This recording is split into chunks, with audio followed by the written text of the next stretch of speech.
Hey, my name is Attorney Walter Rudolph Hnot III. I'm going to be doing another acronym for you. We're going to basically go through a bunch of these so that you understand what it is. The reason why is I'm hoping that these will, from a disability tutorial standpoint, be, kind of a good little word search click thing for you. So if you're not sure what an AC is, or you're not sure what an AAJ is, those are easy ones, but we're going to be doing tougher ones as well.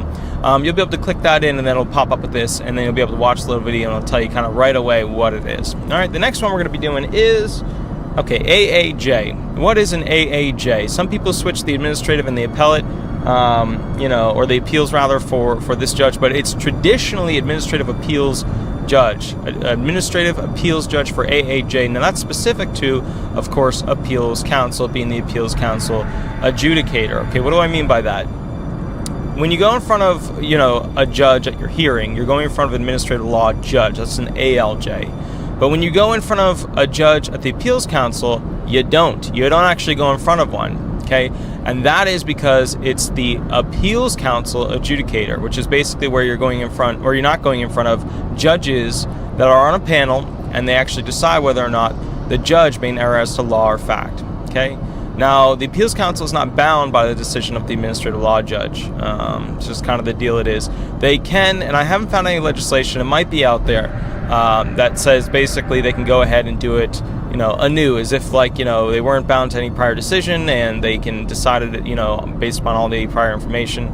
But usually there's a separate standard applied, which is, of course, at that point, did the judge make an error as to law? Did the judge make an error as to fact? And I just want to point out one thing here that's pretty darn important. So long as you mentioned and, provided some, something, you could, of course, list it and then go to it later and hope that they'll accept evidence on it. But as long as you mentioned and provided something about it for medical disabling factors or issues that you have at the administrative law judge hearing level, right before or on the day of your hearing, you can thereafter submit evidence pertinent to it so long as it's relevant to your disabling factors. Why am I saying that? Because when it comes down to the ALJ versus the appeals council, AAJ, okay, administrative appeals judge, what you need to know is that the administrative appeals judge, don't need to consider it unless you notified them before on the day of the hearing.